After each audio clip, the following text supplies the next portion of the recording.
Kamusta? Today, so ito po yung menu ko. Nagluto pa ako ng adobo, chicken. Ayan. So, mamaya, ipa-absorb ko yung tubig. Masarap kasi kumain pag tuyo yung chicken, di ba?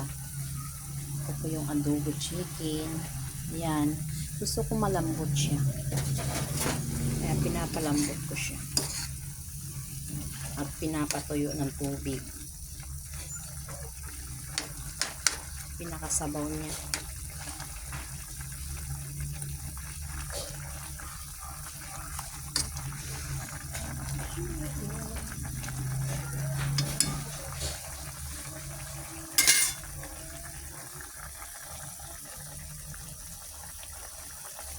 Ito naman yung sinigang na baboy. Yan.